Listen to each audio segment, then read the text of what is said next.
Hello and welcome to episode 67 of the Narrative Wargamer Podcast. I am Tony Rhodes, and tonight I'm joined for the first time on camera, not only myself, but also Mr. Jonathan Sharpe.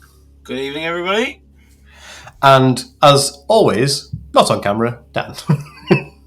Hi, hello, hi. To our YouTube listeners / viewers now out there, then this will hopefully be the first time you're actually seeing some of our faces on screen for the first time, or at least in podcast form anyway. If you've seen any of my previous videos on the channel, then perhaps you have seen me personally before, and you have actually seen Dan in some battle reports in years past. But yes, I do in fact have a face. Yeah, but for tonight we'll put something up for you for our viewers, so they'll no doubt have a little picture of your face somewhere on screen right now. But for our otherwise more traditional podcast listeners, then yes, hello, welcome back. It has in fact, as always, not only been a while, it's been the longest while in the history of the show. So due to a very busy personal life, the show kind of went on an unplanned hiatus for about a year there, but we are back because it is an exciting time to be back. So in addition to the fact that this is now going to be like a video format on YouTube, as well as podcasting as normal for all your usual podcasting platforms of choice, then hopefully this is going to be the start of more content over on the Narrative Wargamer YouTube channel. So thank you everyone for tuning in and watching if you are here and enjoying it. And we're about to talk some Warhammer, aren't we? Because it's been a while. Yay. It certainly has. Yeah, now traditionally we will probably include a bit of a what we've been up to section at the start of each of these episodes, but since it's been a year, we're not going to today because there's also a lot to talk about. Yep. So look forward to that in coming weeks, where we'll probably get a little more up to date on our personal hobby updates and projects and everything else that we've been doing. But in the last week or so, the main big news that obviously we're going to talk about is the latest Adepticon reveals, and some very interesting times ahead for lots of Games Workshop systems, but for 40k in particular, I think. Yeah, there's lots of stuff going on. Yeah, there's nice new stuff to look at, wasn't there? Yeah, I mean, yeah. I say interesting times ahead for 40k, but I think honestly, probably the biggest show-stopping reveal really was actually Old World and the reveal of Grand Cafe. Yeah, lots of cool stuff. Yeah, I have no interest in the Old World, but those models are pretty special, aren't they? Yep. Yeah, they are. I mean, they not only are they spectacularly looking, they are also fantastically painted. I mean, it's fair to say I don't know how they've made that Sky Lantern look like it's been painted to look like it's made of paper. Yeah. It's quite impressive. But yeah, besides Old Cafe though, we've also got some interesting reveals for 40k. I mean, yes, indeed. I mean, 40k adjacent to begin with, we've got Kill Team, and Dan, you are a resident Tyrannid and Mechanicum player actually. So, any chance you'll be picking up Kill Team Typhon? Yeah, maybe. We'll see. I've definitely liked the look of the new Raveners. They're pretty cool. My current Raveners are 2 versions old now, so they'll probably make them look absolutely tiny. But I might see if I can get some of them along with my Nids at some point. I think it was a really interesting paint scheme they went with on the Hive Fleet Typhon. It's certainly a quite involved paint scheme. Yeah, like you've only got to paint 4 models. Yeah, it's a bit more reminiscent of the kind of Gene Stealer scheme from the old days. Yeah, isn't it? Rather than the sort of Tyrannid schemes they were going for. So in addition to Kill Team, the other main interesting announcement from Adepticon for us certainly anyway, is actually, for once, the annual chapter approved mission deck, because whilst this is typically the sort of matched play, mission deck format for the upcoming year, there's some interesting additions in this one that we thought was worth mentioning, didn't we, Dan? Because there's, in addition to the traditional, 2,000 point strike force style mission, it's nice to see that they've included specific deployments and missions and such for incursion at your 1,000 point games, but also we have a new form of play known as the asymmetric war. And this is very interesting. You say new. It's not new to people who have been playing not match play games for years and years. But yeah, it's new to match play, and the first time for a long time it's been included in what many consider to be like default 40k, I guess, which I think is probably what they're trying to go for there. I think they're probably trying to pitch it less as this is the game you play in tournaments, and more as this is the game you play if you just want to play 40k, right? So having some asymmetric stuff, which is obviously very narrative based, that sort of mission implies a narrative automatically, even if it's just a deployment zone set up and the regular missions stay the same, and you still got the same primaries and secondaries or whatever, but there's already a story being told, right? Yeah, I think they said in the cards that depending on which side you're on, you got different missions, didn't you? Yeah, I think so. Yeah. So the description, the little article about it was, they said you have 3 ways to play: 1,000 point incursion, 2,000 point strike force, and new asymmetric war games. Each mission has its own set of cards you'll use to set up your games. And incursion games have fresh unit restrictions and their own deployments to further balance smaller games, while asymmetric war presents a unique challenge of uneven deployment zones and differing primary objectives. Yeah. So it is going to be interesting to see how actually... I wonder if a lot of people, and perhaps a lot of channels, will talk about how they pick up this deck and then actually they just put 2/3 of it down and don't plan on ever touching it again. But that won't be us. Or he's certainly the third that we'll be playing with will perhaps be the third that not a lot of others are. It's definitely the one I'm looking forward to playing the most. Yeah, I can't imagine it'll turn up in very many tournaments, that sort of thing. But could you imagine the fact that it's that'd be pretty good actually. I'm into that. But the fact that it's in the kind of core pack to begin with is a kind of a big step, and it's quite a cool thing for people to go, hang on, I don't necessarily want to play a tournament style game. I just want to play a generic 40k. Here you go. I mean, in the brief example we've got in the preview images, the asymmetric deployment map example is this one called Pincer Attack, and basically it's sort of what you would call short table edges, effectively. So you're playing down the length of the table, but the defender has a chevron arrowhead deployment.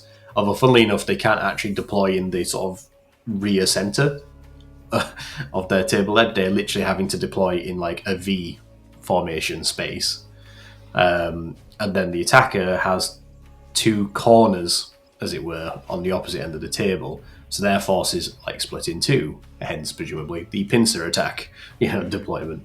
Yep. But even then, looking at the example they've given, there's 5 objective markers on the table, but they're not evenly spaced. There's 2 in the defender's chevron deployment, 2 in no man's land, and 1 in the attacker's deployment zones. But obviously, that's only in 1 of the 2.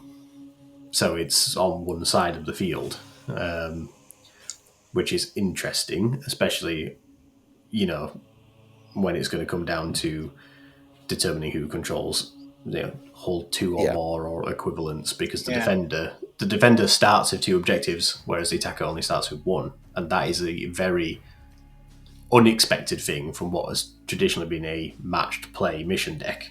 Because that is inherently uneven. From the go. Presumably, that's where the different missions come in. They'll be like more points for the attacker holding the objectives than for the defender holding them. Yeah, or it could be something like the attacker's home objective is worth more to one player or the other. So they only need to either hold that one, or the defender only needs to take that one, to score more on their primary, whichever way around it's going to be. Yeah, that's sort of how it tends to work in the Crusade missions, isn't it? Yeah. Yeah. And what is going to be interesting as well is, because this is actually going to be offering us a way to play using the mission deck that isn't just the standard even match play Strike Force missions. It does mean we'll also have a chance to play around with some of the new mission deck mechanics, such as the new Challenger mechanic. So I think it's fair to say, in my own personal experience, what little games I did play with either Pariah or the Leviathan decks previously, I personally never really engaged the Gambit mechanic or the secret missions.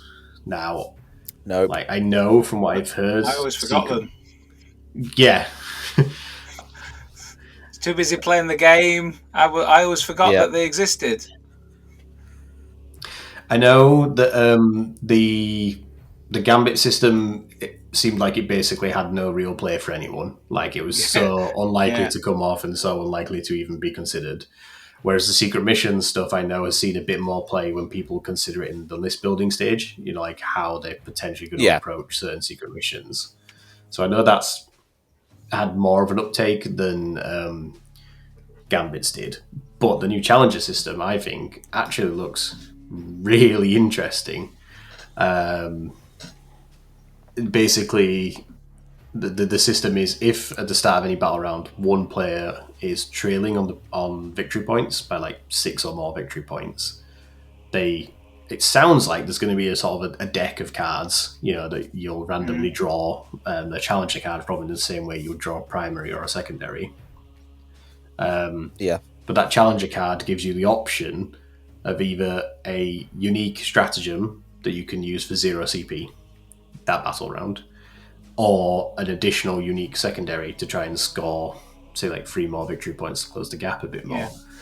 And again, in the examples they've shown us, things like the Force of Breach stratagem is basically allows one unit to ignore, is it terrain and units, or is it just terrain? I forget. One unit from your army is always selected. Each time your unit makes a normal or advanced move, it can move horizontally through models and terrain features. So it basically gains sort of old fly keyword. Almost. Yeah. Which is obviously really spicy for a lot of units in 40k. Yeah. Yeah, I think it's interesting to say as well how we saw in a lot of the Grotmus detachments, the stratagem's been added into a lot of detachments where a unit or certain units could pay a CP to move through buildings and terrain in particular, and that makes sense given the tournament deployment maps and so on, and how dense the terrain can be for some of these larger vehicles and monsters and things. So I understand why it's useful, particularly for competitive play. But this one in particular for us, while we're maybe not playing on such strict line of sight blocking dense terrains with layouts from the tournament packs, the ability to move through models makes that really interesting to me, because being able to just move through enemy units and just pass through screens or just get to key targets, that's actually going to make certain units really interesting. Imagine if a unit of Mega Knobs can just run into that gap in the middle of the enemy army to then charge something in the backfield. Yeah, there's a lot of potential there. I think it's going to make for some really interesting moments. Actually, this is one of the things that I think makes like 40k games really interesting, is when you get these narrative moments where you have those couple of survivors who survived an attack that shouldn't have done, or vice versa, or a dice roll just really throws the game and the mission outcome one way or another. And these cards almost are going to create those moments, and sort of allow me, I drew this stratagem at this moment that let me do something that wasn't in my battle plan, but actually create a really cool moment that actually then flipped the current flow of the game in that turn. Yeah, and it upsets your opponent as well, because that's just the one that you've been talking about. Like, if you've got somebody screening something off of the backfield, then like that just changes the way that the game's going to play really quickly, doesn't it? Like, you can be as tactical and as experienced in the game as you like, but these cards look like it's going to upset the sort of status quo a little bit. And I think, and I like the way that it works on if you're just behind by 6 points or more, because then like you'll remember every battle round, well, I'm down by 6 points, I get to draw one of these cards. It's not going to be at the end of turn 3, or you're halfway through turn 3 and they're like, oh, I could have taken a secret mission. I forgot all about it. At least this way it's going to be something that you're going to think about every single turn.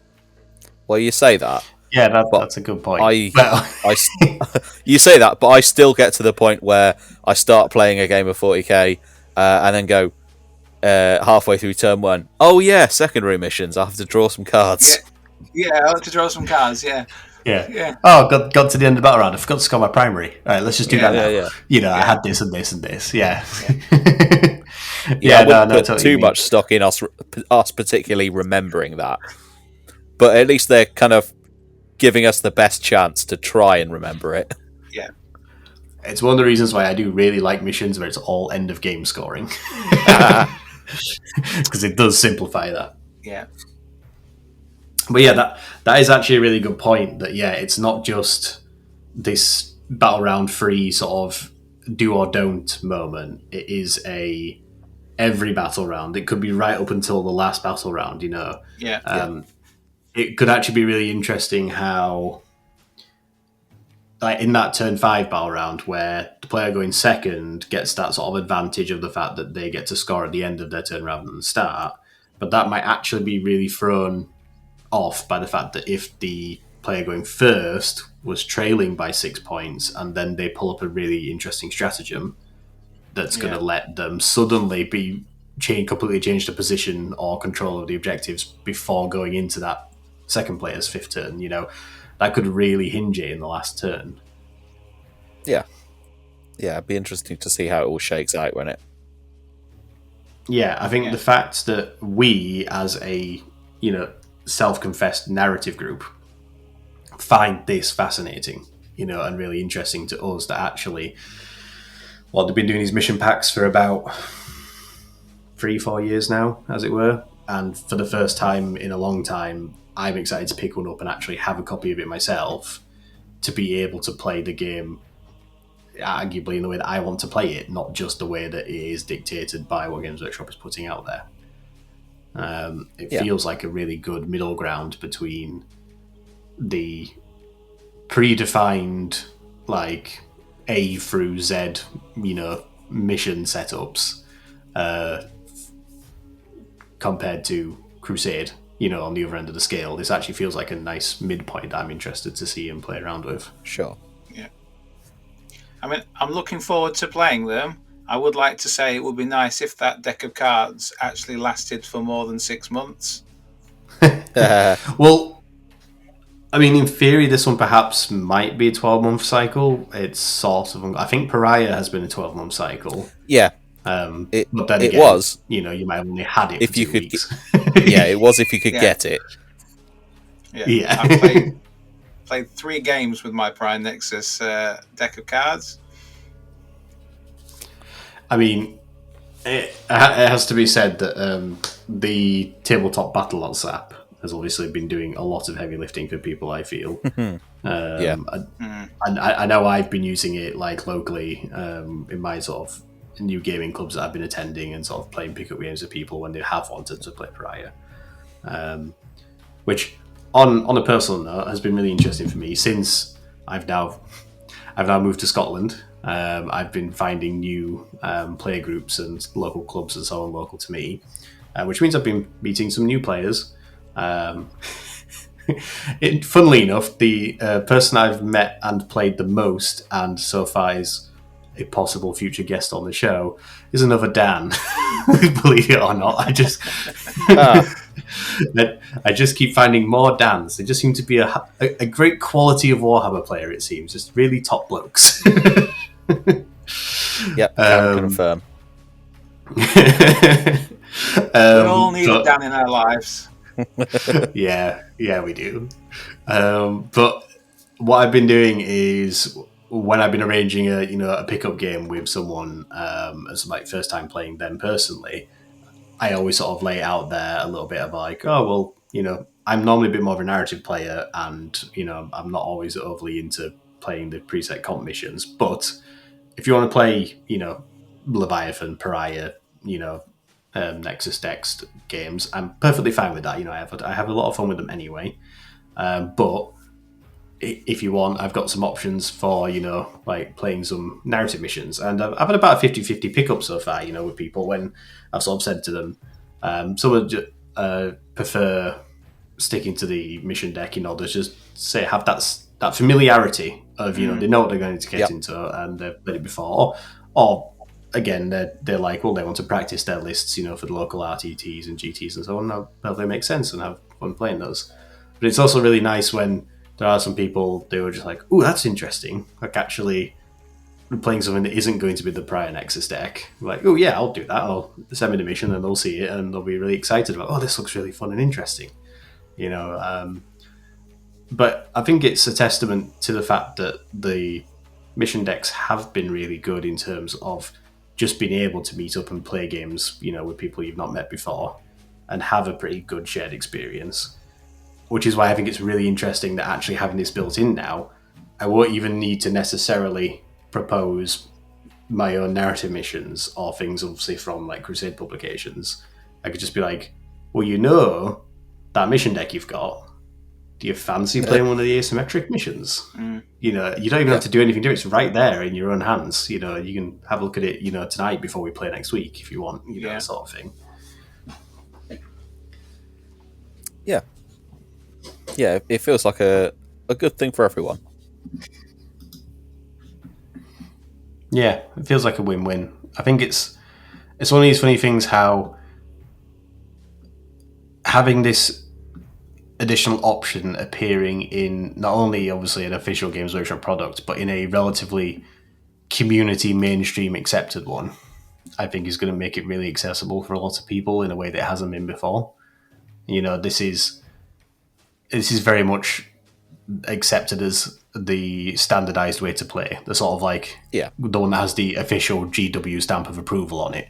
So if people now have that option to play asymmetric missions, more narrative missions, and feel like they're still getting that built-in reassurance of a balanced game, a fun experience that they have from the previous mission decks, I'm really excited to see and hear people's stories about, the missions they've played and the games they've had and how they've come to have their experiences with that new mission deck. So, yeah, maybe not in this episode because obviously we don't have our hands on it yet and people haven't been playing with it yet. But I'd be interested in a couple of months' time to start hearing people's accounts of it and like leaving comments and telling us about the games they've played and how they're finding the new mission deck and if they've played these asymmetric missions.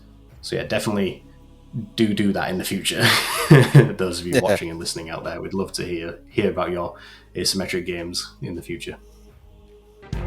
Sorry to interrupt the podcast, but I need to tell you about the Narrative Wargamer Patreon. Did you know, as one of our patrons, you can get access to exclusive benefits such as joining our community Discord, behind the scenes posts, early access to a range of videos, and bonus content, such as us, playing a D&D style 40k one-shot role-play game, and a brand new narrative play mission available every month to download and try yourself in your own games of Warhammer 40,000 on the tabletop. These monthly missions have been put together by myself, offering a fun and exciting alternative to the standard matched play missions, and each one comes with its own optional set of environment rules for an added narrative twist. Our patrons are super important to us, and without them, we wouldn't be able to produce these videos or the podcast. So I want to say a huge thank you to all of our existing patrons, and if you want to help support the channel yourself, you can sign up over at patreon.com/Narrative Wargamer, or follow the link in the description below. There was some Space Wolves and stuff. Sharpe, talk about that. Yeah, Space Wolves. Woo! Oh, it's about time. Yeah. Some nice models. I to be fair, I wasn't expecting to get like such a nice refresh. I expected them to maybe to be a character or maybe a unit that they brought along. But to that box set, there's some nice models in there, isn't there? It does make me feel like the 20 Grey Hunters that I've got in a box that haven't seen the light of day for a while are probably going to end up on the bottom shelf somewhere tucked away, because it feels like those new Grey Hunters and those new Blood Claws probably going to be like the mainstay of the army moving forward. But lovely models. I thought they've really got the aesthetic for the Space Force really nice. I like the idea of the wolves joining a unit. Okay, I've got some of the wolves and the riders, but I've never been particularly overly enamoured with the idea of Space Marines riding on wolves. I don't know whether they'll keep them. I hear on the grapevine that they're probably going to go to Legends, which I think that will change the aesthetic to the army a little bit. Which I'm quite happy with, and those two character models, especially the Wolf Priest, I thought were amazing. I would imagine there'll be a lot of people buying the box and selling off the other units just so they can get their hands on those characters pretty quickly. I think if I was saying to Dan earlier, a Blood Angels player, I might be a little bit irritated, because I feel like they've really nailed this aesthetic with the Space Wolves, whereas the Blood Angels didn't. I think there was a little bit controversy about the models they got. Their Sanguinary Guard weren't particularly exciting, were they? They went from these lovely angel-looking Space Marines to having like tiny little like wings, didn't they? But no, I think those models look excellent, and I'll definitely be queuing up to get a box as and when they're released. Yeah, I think it's a well overdue range refresh, and I think it's great to see the sort of official visual aesthetic heading more towards the sort of like Nordic, Viking aspects of the Space Wolves, and less, the wolves on wolves. Yeah. Aesthetic they've had before. Wolf Ice Storm personally thing. Yeah, I agree. I wouldn't be remiss in seeing the Thunderwolves, move to Legends. Personally, I always thought they were a little ridiculous, even for the 40k setting. Obviously, it's a shame for someone who has all those Thunderwolves and has the 12, 13, 14 plus characters, like Wolf Army from the past. But like I say, if they get Legends rules, they're still playable. I'm sure there'll be a battlefield somewhere where Thunderwolf cavalry's clashing with some Eshy chariots, and everyone's having a great time. And they're all tangled together. Yeah. But yeah, I have to say, I was really surprised with the Blood Claws and the Grey Hunters, just because it doesn't appear to just be an upgrade kit for the Intercessors kits. No, they're fully new kits, aren't they? Yeah. And to be fair, I wasn't entirely convinced that when things moved along that the idea of Grey Hunters and Blood Claws might just have disappeared.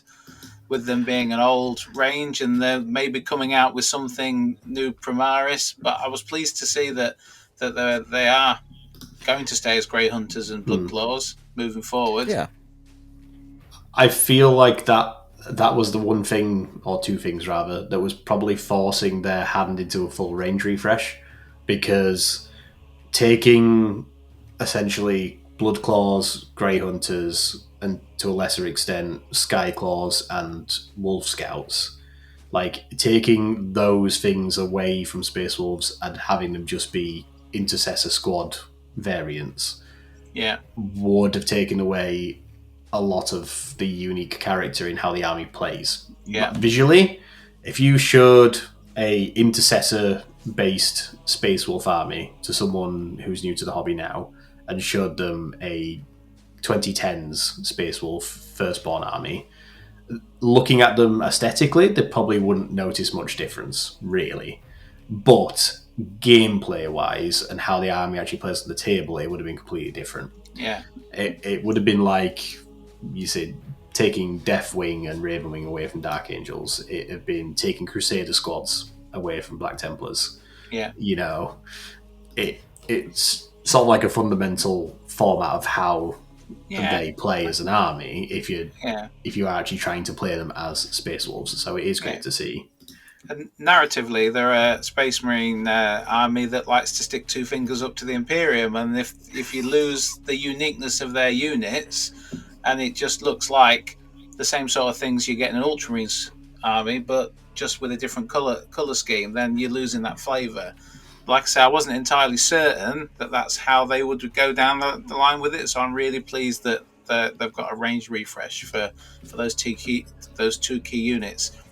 And Wolfguard, I'm looking forward to see what they do with Wolfguard as well, and how big Bjorn's going to be when he gets his new chassis. Yeah. I mean, personally, I'm honestly wondering whether or not you'll actually get new Wolfguard kits now that you've got these headhunters, because if they didn't have the wolves with them and they didn't have this title of headhunters, this obviously new datasheet unit, they look more or less like what I would have expected, at least power armored, Wolfguard look like. And unfortunately, I know that Wolfguard have conceptually been one of these things where the unit is all very individually armed. There's so much weaponry customization within them that's kind of a dying breed of unit. 40k, like these headhunters, they all have shield and axe, or it looks like there's a unit variant which is axe and sword. It's like a weapon fighting version, but the unit has that same weapon loadout, which is more 10 fed 40k. So I wouldn't be surprised if perhaps Wolfguard in their sort of previous iteration go away, and perhaps you either just have the headhunters, or Wolfguard is just symbolically the name of the Space Wolf Terminator unit, but mechanically is much different to just being Terminators who are Space Wolves. Yeah. I guess it's going to be interesting. Yeah. I have to say as well, the Grey Hunters in particular give me very sort of like early 2000s vibes, because it's been a long time since I've seen a Space Marine wielding a bolter in one hand. Which sword in the other. Yeah, classic True Grit at its best, which was around all over those early 2000s. Practically every other Space Marine army of some variety, for whatever reason, had the ability to wield a bolter single-handedly. Yeah, but, there was a lot of that not going been a thing around. in modern 40k for a long time. Yeah, exactly. Yeah, very cool. And yeah, let's say we'll see if they come along with some more interesting model releases. We'll have to see what becomes of Bjorn and similar. Yeah. And perhaps I'm quite interested to see what they actually do with them for their detachment rules and such, because I think the Sons of Rus Index detachment, or Champions of Rus, or whatever it's called, I think had quite a bold and unique mechanical idea for an index detachment, certainly. So going with the whole, sagas and stuff, I assume that'll survive in some shape or form as their sort of standard detachment. I think they said in the article, I think they said 3, but I might be wrong. It might be 6, but I think in the article it said every single detachment's got some kind of sort of thing that they're working towards in the same way to the Index detachment did. Some kind of saga that you achieve and then you get some bonus for it. But I'll be interested to hear how they differ across the different detachments, especially seeing as the Index one you had all those sagas that you could achieve during the course of the battle. Yeah, I think it's going to be interesting because I think they've got some good opportunity to do some really interesting things with their Space Wolves and make them feel quite mechanically different to your Dark Angels, your Blood Angels, your Codex compliance. Assuming, that is, that we don't also end up with Codex Salamanders or Codex Imperial Fists along the way soon in the near future. Because, the roadmap is certainly interesting. Are we going back to Space Marine supplements and getting full, Raven Guard supplement, Imperial Fist supplement, and so on? Or there's a lot of people hopeful that we might actually, for the first time ever, see Codex Salamanders. I know it's not Codex as such. I say that now and I realise in this edition, Blood Angels, Dark Angels, Space Wolves, they're not Codexes, they are supplements, aren't they? But in that way that it's not just here's a detachment rule that represents Imperial Fists. Actually, here's a new unit of Imperial Fists. Here's a new character model. Here's some things that are unique to them, and here's their set of 4, 5, 6 detachments unique to them. Yeah, who knows at this stage? I mean, presumably someone in Games Workshop. Well, you'd like to think so. I mean, is that all the major loyalists that have had a post-Primaris range refresh of some sort now? Outside of the ones that have not had them previously. So we've had Black Templars, Dark Angels, Blood Angels, Space Wolves. And you could argue Ultramarines in the basis that it's the core range. Yeah. I think everyone's had at least one pass now since, the Primaris came out. I suppose obviously there is the Grey Knights. Poor Grey Knights. They've got a new model coming. Well, you say that. Sort of. It's sort of. It's just an upgrade kit, I believe. Yeah. Well, yep. You can bring a different weapon now instead.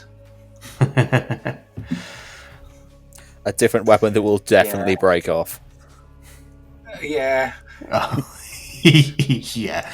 Interested to see how long those flails. So I wonder how many of those flails will quickly become maces when they have to fix the broken chain and just glue the head on the handle. Yeah. Yeah. It's not brilliant, is it, for the poor Grey Knight players out there? I mean, for what it is, the upgrade on the Dread Knight kit does look really nice. It looks very Grey Knight. I just think they are so deserving of a full range refresh now, like these other chapters. It feels very overdue for them. But I guess they'll be perhaps an 11th edition range. Did I hear that the Space Wolves and the Grey Knights might be involved in some campaigning on Armageddon? Yeah, which is really interesting because obviously one of the reasons why we wanted to get back on the air, as it were, and start recording again was because we did recently have a new Crusade book to talk about, which we will discuss shortly later on in this episode. But yeah, we had Crusade Nachmund Gauntlet released not too long ago, and despite the fact that was a year pretty much between that book and the previous one in Prior Nexus, they've now already announced the next Crusade book, Crusade Armageddon, which I think is a very interesting choice to sort of go crusading in next. because I would love to hear what's been going on Armageddon since Gazgul and Helbrecht left. Because apart from when was the last Armageddon narrative book? Was it 2001? I believe it was. I remember getting that when it first came out. Yeah, the Codex Armageddon with the Steel Legion, the Black Templars, and the Speed Freak Orcs, and the Salamanders. That one. Yes, that one. Yeah, that was really interesting. Actually, it's a very long time ago. Not thought of this, but actually, not thought of that actually. But it is a very interesting point that we get our first official mainline Armageddon narrative book at the same time that we might be staring down a upcoming Salamanders release in their own interesting potential new book. So that's actually sort of full circle for them. Armageddon coming back and Salamanders potentially getting a new range of some sort. Interesting. But specifically in the events of Armageddon, obviously everybody knows typically about the famous second and third wars of Armageddon with Gazgul and Yarrick going at it, first time round and second time round. Those in the know are familiar with the fact that the first war for Armageddon was actually fought against the World Eaters and actually was one of the few accounted in-universe battles featuring Angron long before Angron had a model or a World Eaters Codex. So it's interesting that what I presume will be billed as the fourth war of Armageddon is now the World Eaters and Corn Demons again, which had been lightly hinted at in the source material since the opening of the Great Rift, because basically in sort of like 8th and 9th edition like core books and some narrative books, there's obviously been brief updates as to what's been going on with the various locations throughout the universe after the Rift opened up and how that's affected things. And Armageddon being flooded by demons was one of the things that got mentioned as like, oh, that's happening now. Armageddon's basically half demon world now. He's busy fighting off Corn Demons. It basically broke the stalemate between the Imperium and the Orcs. They're like, oh, now Chaos is here as well. We have to deal with that. But this is the first time it's going to be delving into it in depth in the lore, and also presumably mechanically on the tabletop if we're going to get a whole bunch of Crusade missions. I think there was mention for the first time in a while of environment rules coming along with this book, which is not actually something we've had in a few years since the Flashpoint series is in White Dwarf, really. Fair enough. I imagine some sort of demonic infestation rules probably on the horizon with that then. Yeah, here we go. It says in the article, new Hellscape rules let you play games on battlefields riven with warp energy. Units may acquire new abilities to teleport across the battlefield or slip through the skeins of time, but be warned, the influence of the Imperium is a dangerous plaything and unpredictable anomalies being capitalized, interestingly, can rack those who tamper with the warp. Oh dear, they don't get it easy in Armageddon, do they? No. It seems like the season of fire has come again. They call themselves Armageddon, they get what they deserve, don't they? Yeah. Yeah. I guess it does what it says on the tin, really. Yeah. Well, I mean, arguably it doesn't, because it keeps coming to the end of days. It's still bloody there. And again and again. Yeah. Yeah. Can't get any worse tomorrow, Dad, can it? Oh, no, I don't think so. Is that more or less everything that sort of revealed at Adepticon? Well, there was some chaos stuff. Oh, yes, of course there was, yes. Yeah. Obviously, with the Emperor's Children being imminent on the sort of like mainline release, we also now have the other god-dedicated legions getting their books in the near future, and a couple of new release models for each of them. Oh, dear. Yep. Those poor Thousand Sons automatons. Yeah, that was quite divisive, wasn't it? Well, Yeah. in principle, I actually really like them. I just think the paint job is an interesting choice. Yeah, I said that to Dan Fair. earlier. I think when some other people get hold of them and paint them up and they look different, I think people will see that they're actually quite a decent kit. But yeah, out of everything that came out of the reveal at Adepticon, that was the one I saw the most people sort of getting a little bit heated online about. I mean, Yeah. As I think, people do. I think a lot of people had high hopes for lots and lots of chaos things, and there were not lots and lots of chaos things, so people were disappointed. Yeah, I mean, unfortunately, the lots and lots of chaos things this time around has come in the form of the Emperor's Children. Yeah. Did they not build 2025 as the year of chaos? Well, I mean, there are 5 chaos books if you include Chaos Knights. Yeah, no demons. Well, yeah, I mean, that's a thing in itself, actually. We haven't talked about that yet. The fact that Index Demons has now basically become Codex Demons for free. Which, while we've mentioned before, it's a shame that means that we're not going to get, presumably, any Crusade rules for Demons this time around. Apart from that, both me and Sharpe are Demon players, and I don't know about you, Sharpe, but I'm quite happy with the situation. I'm really pleased with the update to the rules and the data sheets, and between the new Index Legion of Shadow for Be'lakor and the Grotmus detachments, I think we're pretty covered. Yeah, I think we said all along we didn't know what they would do in the Demon Codex to get 6 different detachments, and like you say, with the Christmas detachments, the original Index one and the Be'lakor one, there's 6 pretty much what we'd expect to see at this point in time. I'm disappointed that there's no Crusade rules because I found the Crusade rules in the last edition for Demons was pretty awesome. But it is what it is.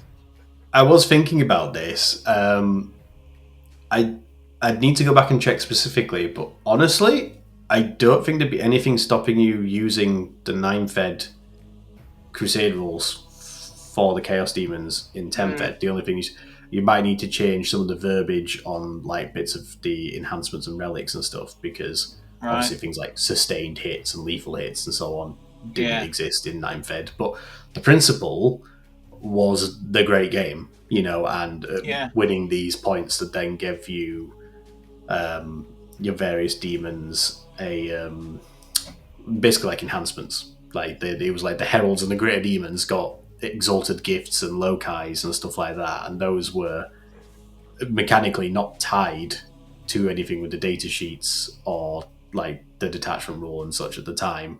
So you could, in theory, do the same thing. Take the same Crusade rules, play your 8 games, earn your alliance points for the gods based on the units in your army and your warlord, and just reword some of the reward abilities, treat them as enhancements, and like I say, if something has an equivalent rule in 10-fed or a 9-fed rule that doesn't quite translate, there'll be a small tweak and you'll get it working.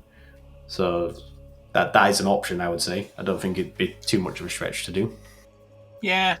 I mean, it is the only thing that's missing. I had to look at the Be'lakor detachment when they released it, and I think that's really, really nice. There's a lot to track in that detachment there. All the different demons from different gods have all got something going on, and then obviously any Chaos Space Marines you take have still got their dark packs, and so it's a nice detachment, but there is a lot going on with it. Yeah, I mean, there is a lot going on with it, but funnily enough, it's actually got a really interesting sort of like secondary use, and actually the Shadow Legion rules work really well as an alternate mono-god detachment for each of the gods, because none of the enhancements are god-locked, so they can just be given to any appropriate demon. The stratagems, similarly, are not god-locked. And even if you don't take any CSM units, I think you're only really denying yourself one of the stratagems of having any specific use. Yeah. And you're not even required to take Be'lakor. No. Like, He obviously, just has to be the warlord if you do take him.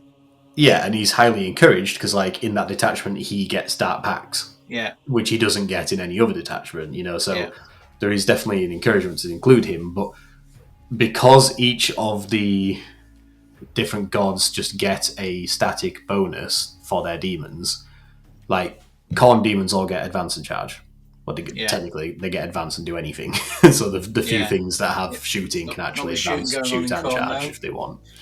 But you can have that and take just Khorne demons only, and then you have an entire Khorne demon army that has advance and charge. Yeah. Plus, still 6 stratagems and 4 enhancements that you can put everywhere across all your characters. So you've actually now got that option of the Blood Legion, or the Murder Host, or whatever it's called, and the Shadow Detachment as options for a mono Khorne demon army if you wanted. So yeah, and like I say, I mean, I myself have been playing around with the Plague Legion recently, but I've been playing it as a mixed god detachment because actually, basically all the detachment rules key into the Shadow of Chaos more so than they do specifically Nurgle demons.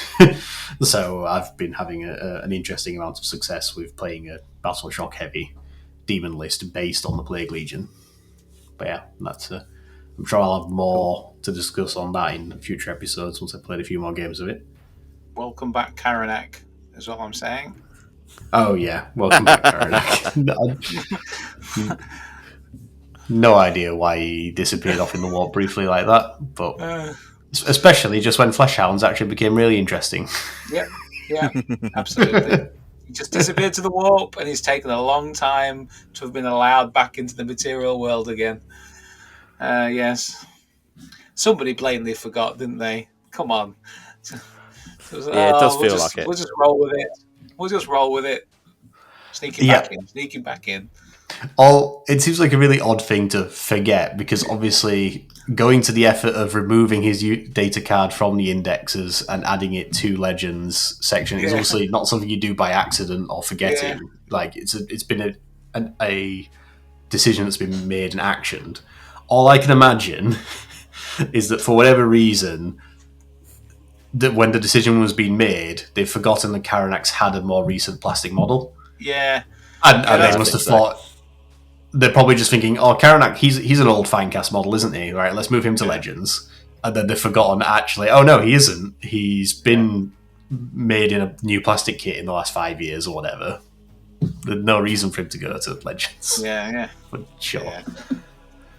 Like, crazy. I'm glad it wasn't more things that went. Like, when that was my one fear when they dropped the updated index rules and they said that some units moved to Legends. I was like, please don't be a huge culling, because we knew that at that point Emperor's Children were setting the template for the demon allies in the aligned codexes, where basically you were getting the Greater Demon, the named Greater Demon, the battle line unit, and then like one of the elite units.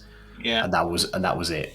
So I was like, please don't be removing half the demon range by dropping like all the fancy heralds and dropping like seekers, because like Emperor's Children can't take seekers; they can take fiends.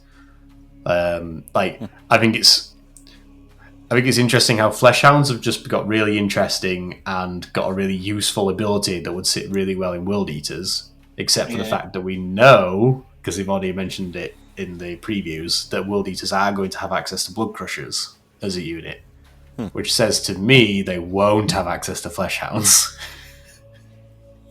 Quite possibly.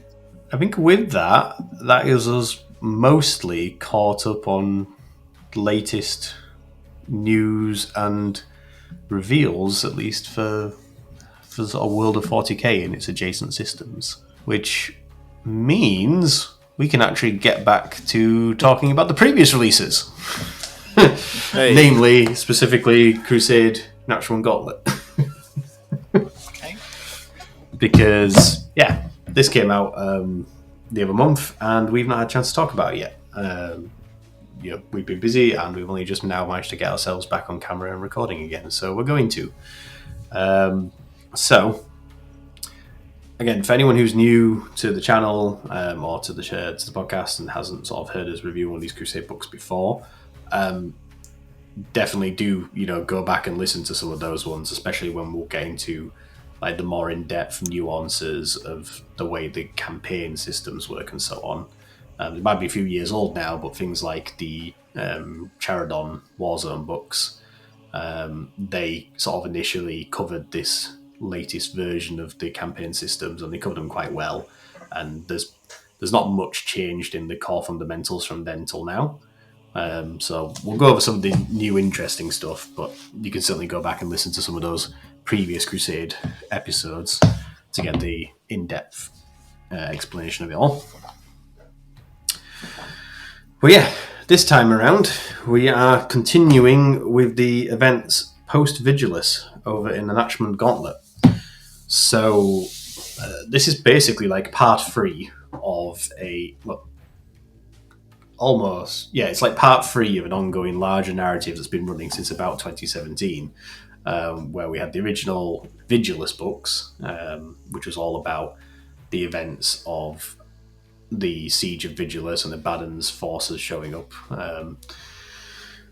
with Vigilus being this bastion world. It's basically like the new Cadia sort of thing, where over on Imperium Nihilus, on the far side of the rift, it sits at the gate to the sort of like most stable route through the rift between Imperium Nihilus and Imperium Sanctus.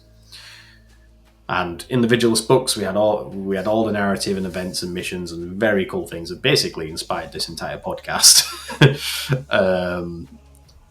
covering the events of the first stages of the Vigilus War.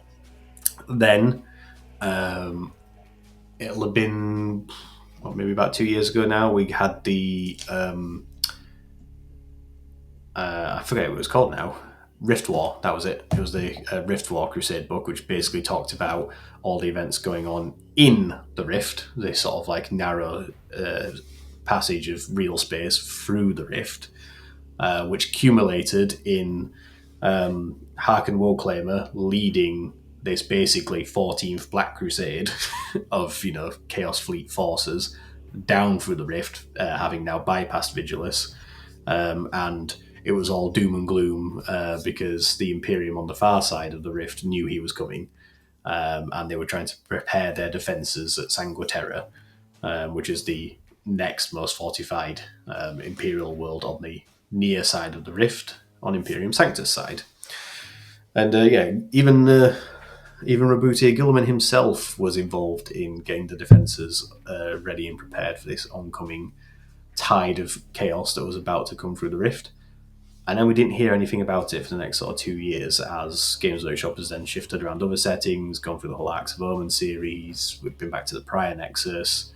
Vashtor's come about and doing his whole thing. He's made the Wormwood. And now, I say in the last couple of months, they've dropped Crusade Nachmund Gauntlet. And whilst I'm very much looking forward to, I haven't yet had a chance to read through the lore in here, but basically this is now Harken's siege of Sangua Terra. His fleet has arrived, it's made it through the Gauntlet, and a lot of the missions in here and all the sort of Crusade campaign stuff is all based around the siege of this Imperial world, Sangua Terra. So, the actual Crusade campaign stuff in here is the similar sort of structure we've seen over the last 5 years, in the sense that it is this multi-stage campaign. It like players playing it as part of a player group or a gaming club will play X many games in a campaign round. At the end of that round, whichever alliance has scored the most victories and victory points will then win that round. And as the rounds progress, they're progressively worth more victory points to winning the campaign overall. It's a great framework. It's pretty balanced. It keeps everything in the balance right up until those sort of last weeks of the campaign, and it can run for as long a time or short a time as you or your club needed to. It's pretty great. What is interesting as a new addition in this one is there's basically an extra layer of control to that. So, narratively speaking, it's based on a limited campaign map. You'll be able to see here it's sort of like 4 sort of regions in a sort of campaign map that basically just represents areas of control. You could scale this up or down, to like planets or sections of a city or whatever you wanted to do if you wanted to repurpose it. What's really interesting with this, though, is one of the reasons why I think this would lend itself really well to a club environment specifically is because each alliance has a like warlord sort of like designated as its primary leader. So whereas you have like the campaign master, who's the person who's making sure everything's running correctly and they're balancing some stuff with like the alliance bonuses that are given out between rounds, the team warlords, as it were, they take the strategic points that their alliance wins, like their individual players win in that round, and rather than just saying, oh, this month our team scored 10 points and the second place alliance scored 8 points and whatever, the warlords bid, and this is blind bidding, their strategic points on the different locations. So even if you might be an alliance that only won 4 victory points and another alliance won 10, if you bid all 4 of your victory points into holding one territory that nobody else bids on, you win that territory for that stage of the campaign. So it's actually a really interesting system where you could have first and second place bid 10 and 8 victory points to try and control one region, and the team that bid 8 don't control it because the team that bid 10 bid more. And then the aforementioned team with 4 bid on an uncontested area and grab that. Exactly. So it's actually really interesting how winning the games just gives you more resources for your team leader, as it were, to then bid on where they're actually going to try and influence the events of the campaign, rather than just saying, well, we won more games, therefore we win. Yeah, and I say it's useful to having like a team leader because essentially it's like adding an extra layer of strategic play for experienced players. So if your club obviously has lots of players at different experience level or ability level, or even just desire to be involved in the level, the gameplay on that level of complexity, like, I myself am the kind of player where I'd be right in there, trying to blind bid these points in different regions and really thinking about how I'm going to strategically apply them to try and control the different regions of the city.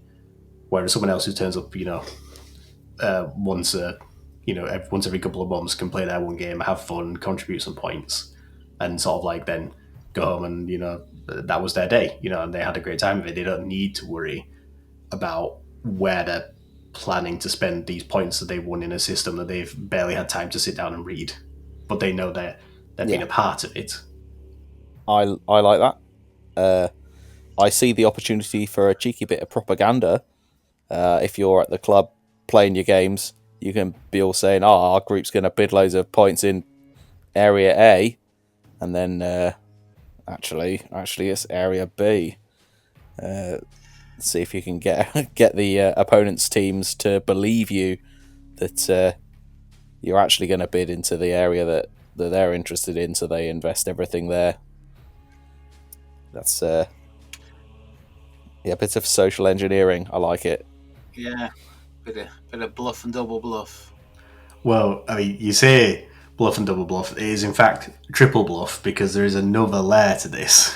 Oh, nice. It gets even more interesting. So obviously what we've just described is the core mechanic, but every phase, so most of these campaigns are broken into 3 phases.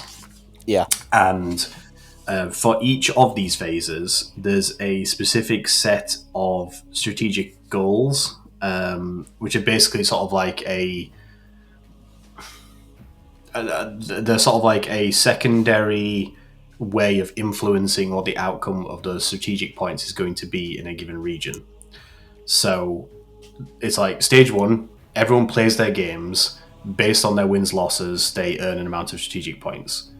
Their alliance's warlord then tallies up those strategic points and can then bid them out where they want to try and control these regions. But then the bids are revealed.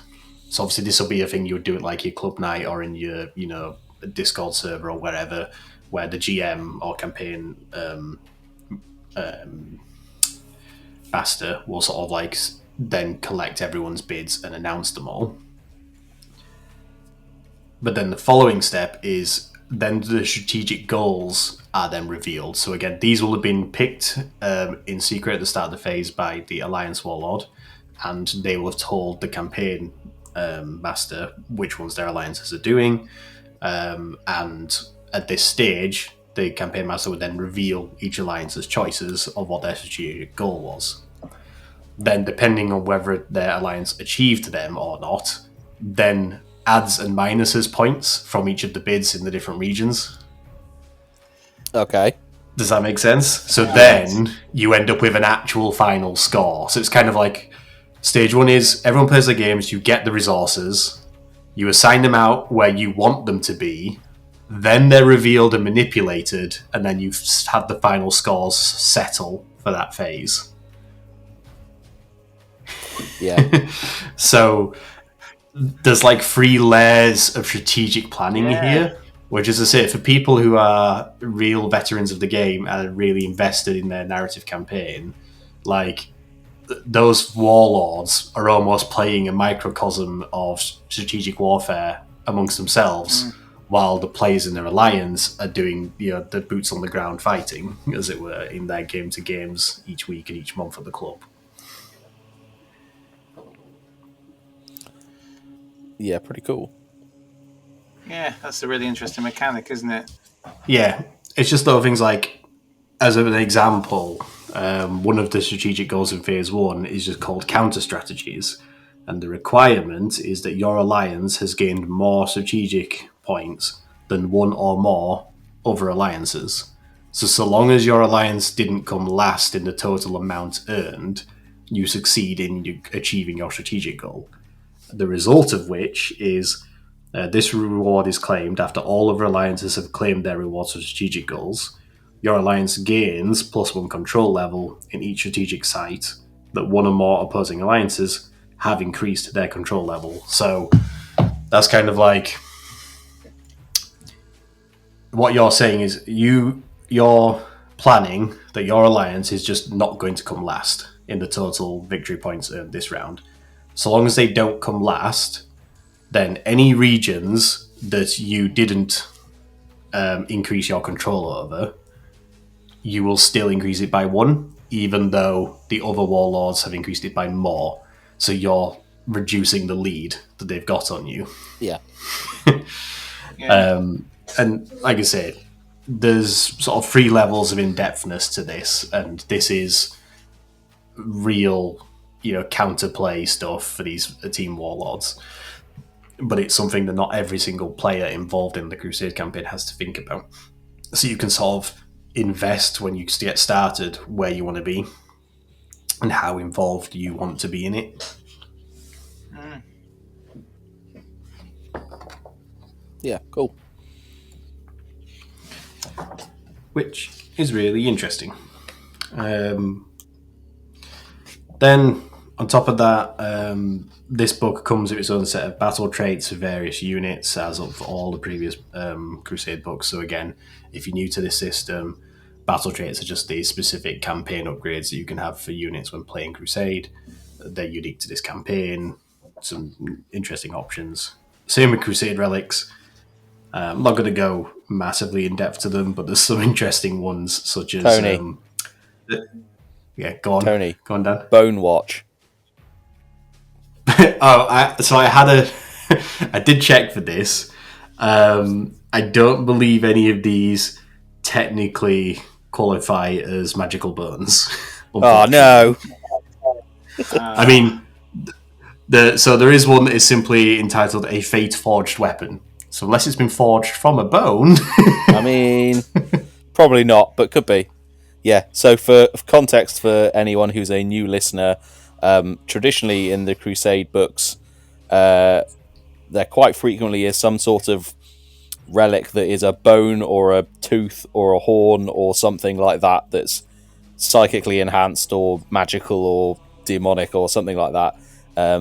So we always get a bit of a kick out of looking for the magic bone relic, and then amusing ourselves by talking about characters that have collected them all. But apparently not in this one. Yeah, unfortunately, Mr. Magical Bones, our famous orc weird boy who collects all the magical bone relics, won't be picking anything up in the Nachmund Gauntlet. There's a set of strategic laurels, a conversion field, a gene toxin auto font, which is interesting because essentially it gives you a rule similar to New Fulgrim's rule, where your attacks poison an enemy unit.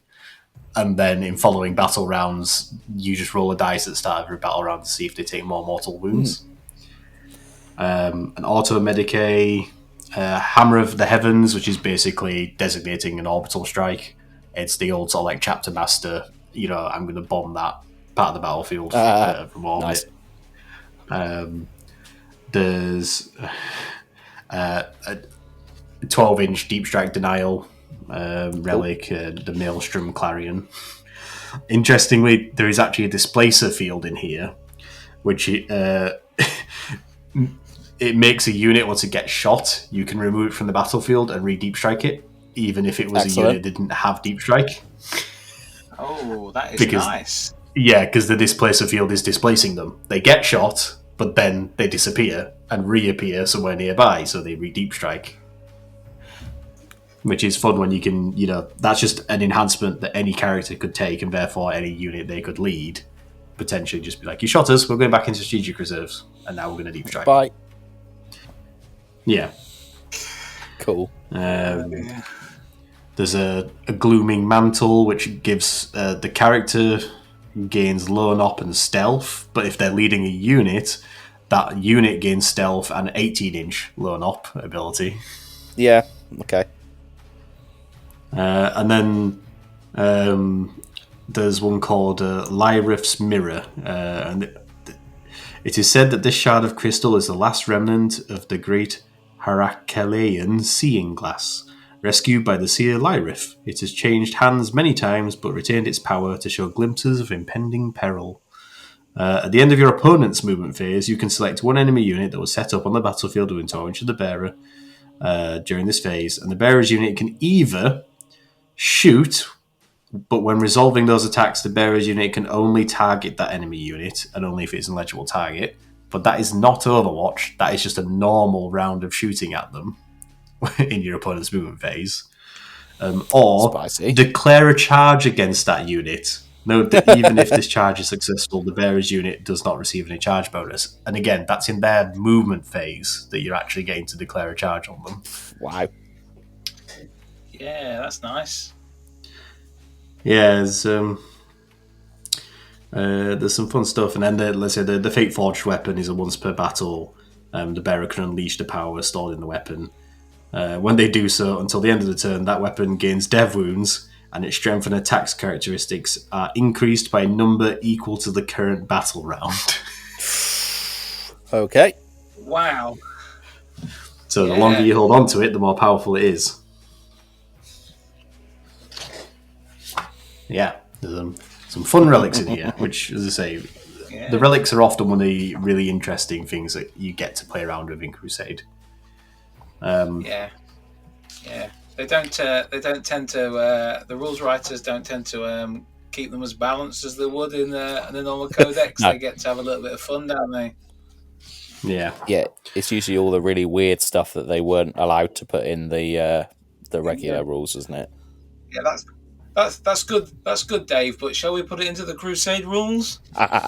Feels a little bit too spicy for this codex. And then sort of the last sort of interesting things in here is specifically the missions. So we've had Crusade books before where they have a particular unique twist on missions. So one that I loved from editions past was the one that was all about the Wars of Faith and getting like the blessings of your various gods and patrons and stuff, or you had like idols that had auto abilities and stuff like that. And we had the multiplayer Crusade mission where everything was designed around having free players in play.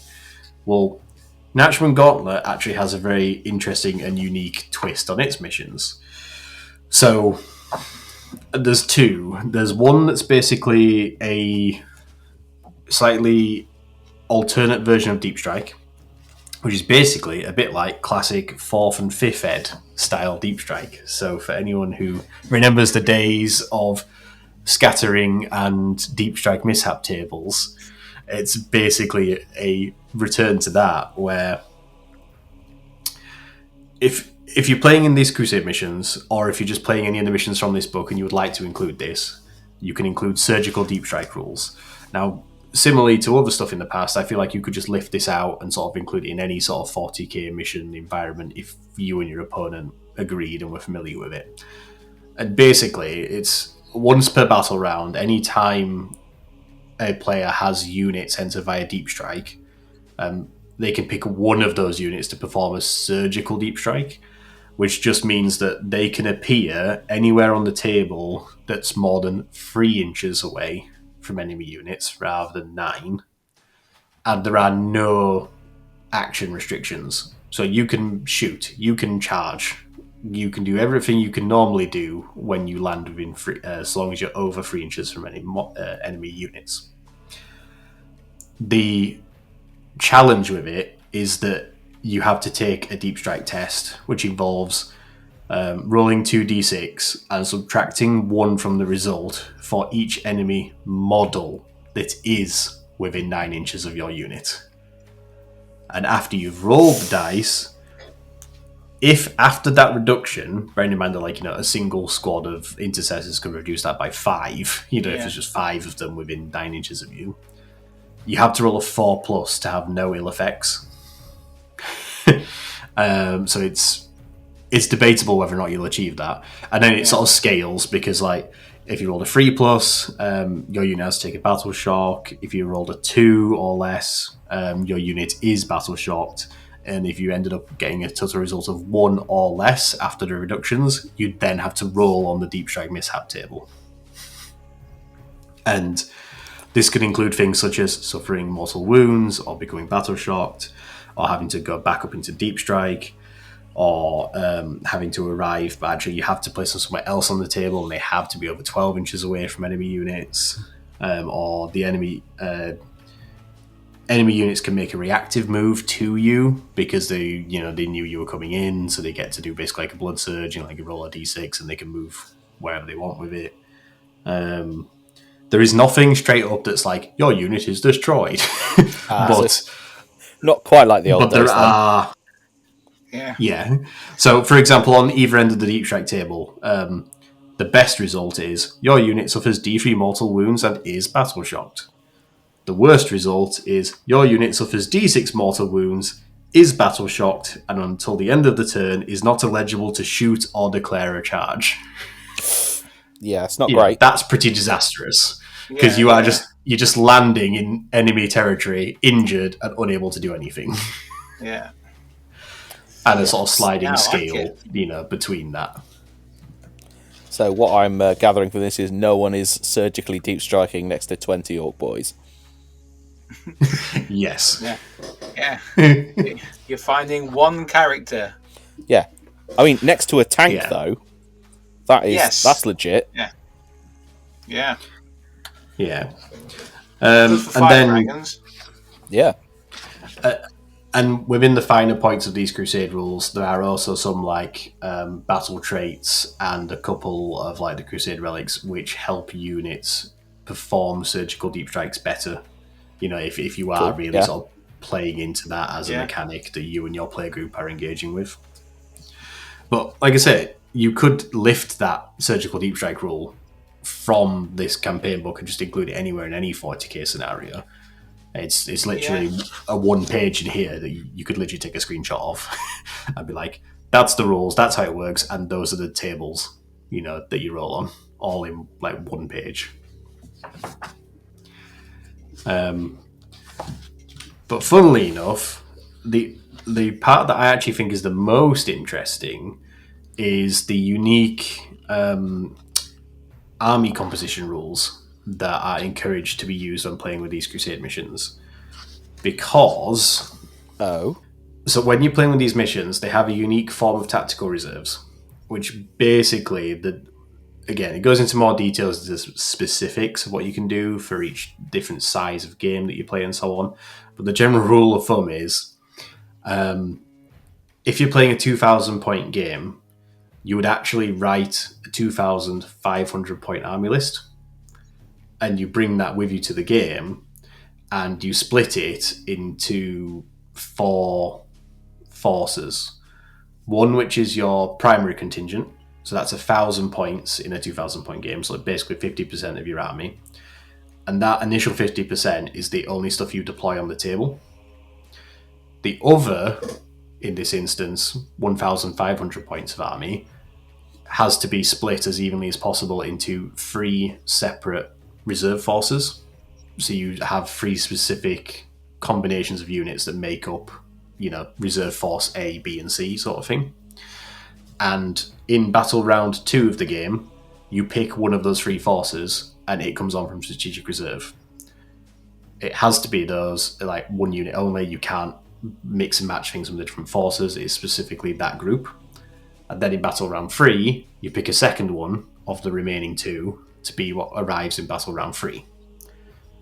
And then that 4th section of your army list does not get used in that game.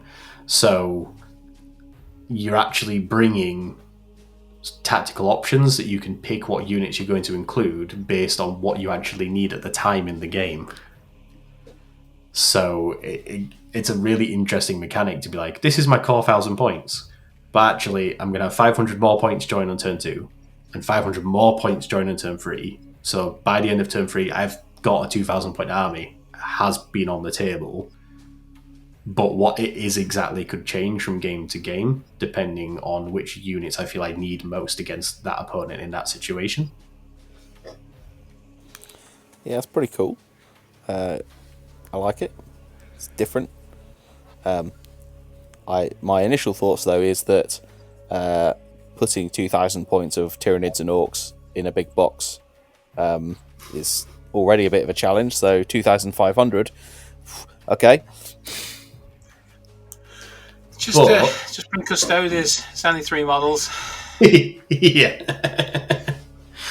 You get your initial 6, and every battle round after you get to pick 3 more. Yeah. That is true, Dan. However, the interesting counterpoint to that is that both players are only setting up 1,000 points on the table at the start of the game.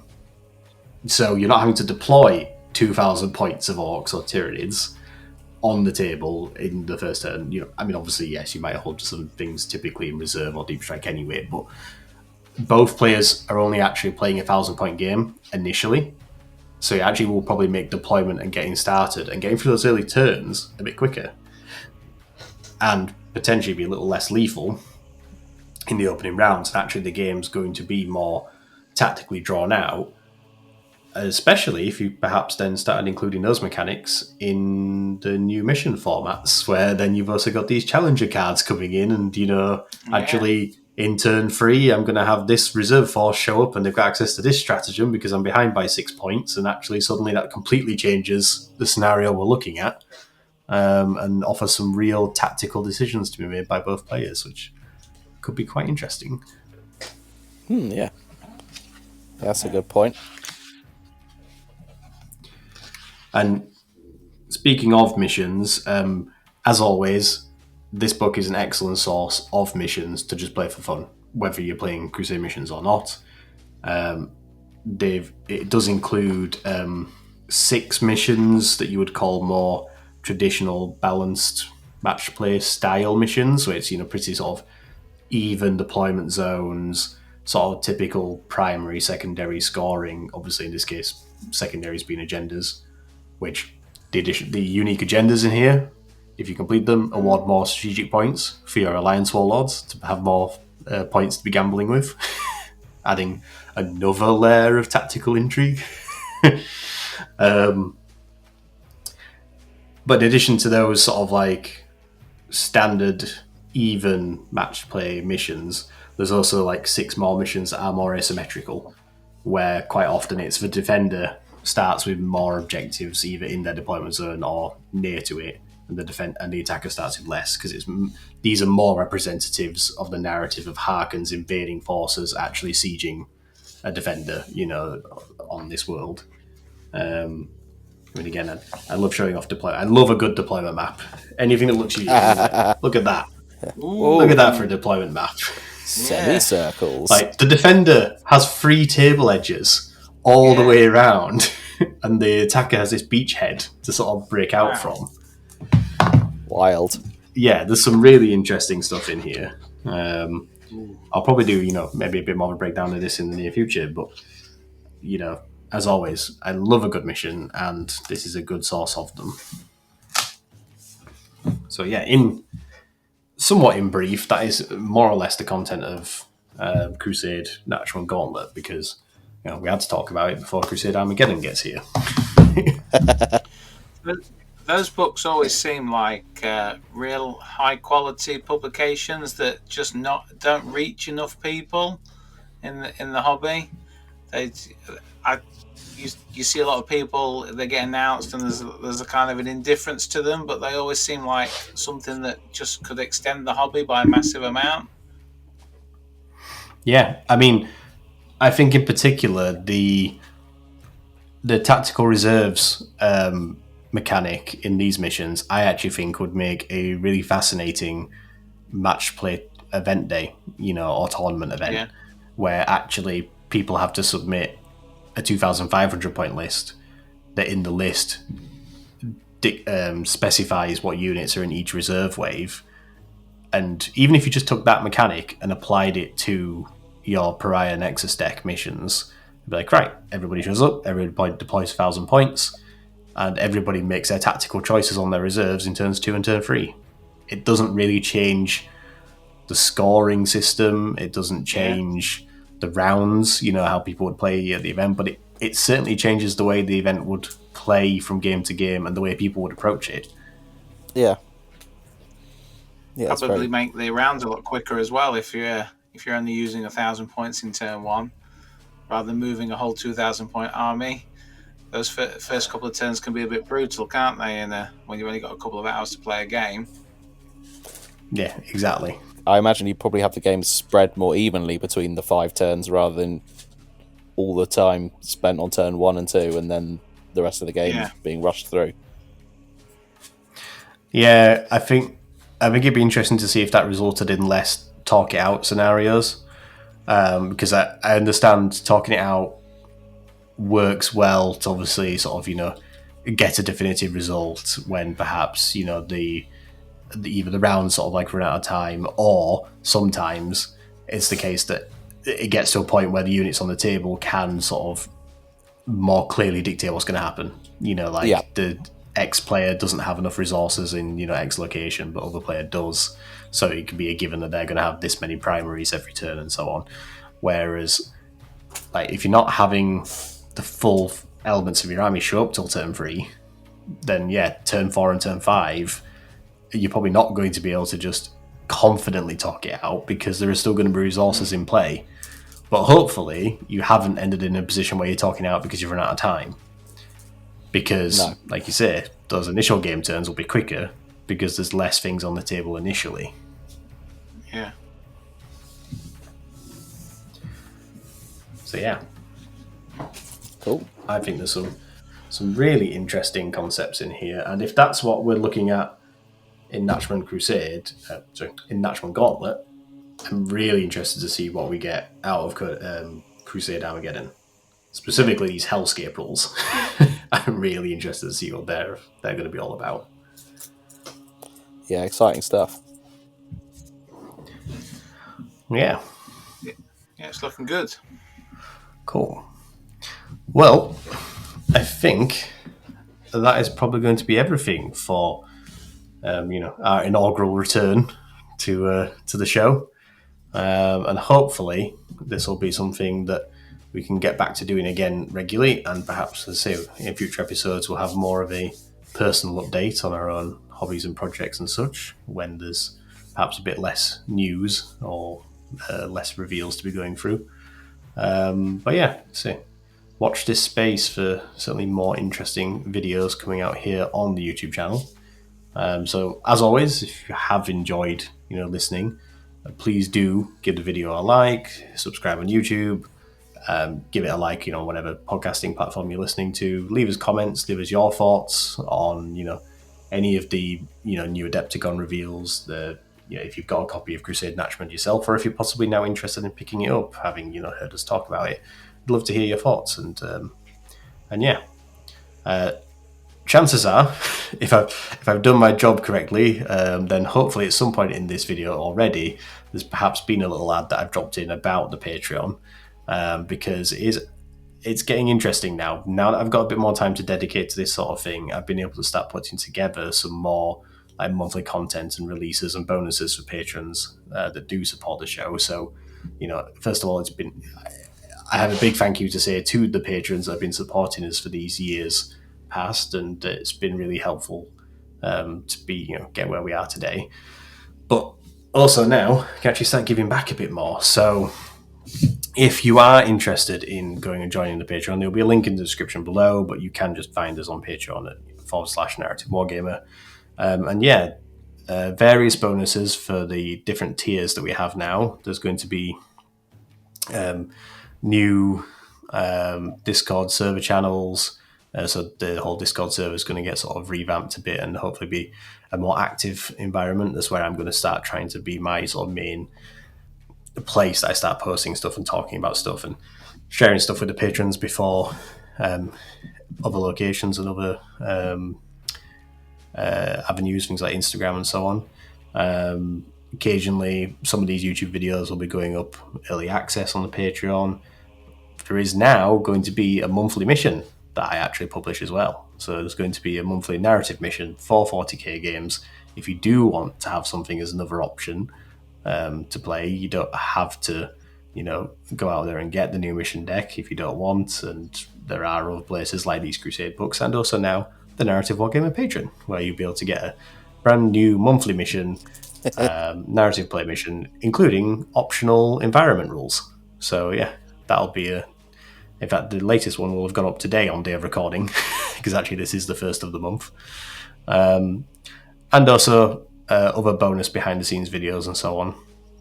Like we did last month post it was actually a long form video because it was a test session for a 40k tabletop roleplay session that I was running with other Dan, Mr. Daniel Foley from the podcast, and a few special guests, including Josh the War Hipster from YouTube, and Adam from ADR Wargaming.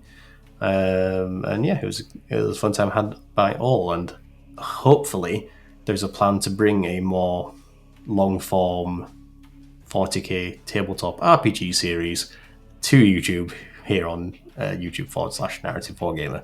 It's something I am working on. We've been creating characters. I'm putting sessions together, and hopefully that might be a thing in the future that we get around to publishing as well. So yeah, as I say, test session for that was great fun. Good couple of hours, good roleplay session, and that's available now for certain Patreon tiers over on Patreon. So yeah, if that's something you might be interested in seeing as well, that's an extra little goodie right there for you. So yeah, thank you again tonight to Dan and Sharpe for joining me. No problem. You're very welcome. And yeah, I think until next time, this has been the Narrative Wargamer Podcast, helping you to discover far, far more ways to play 40k.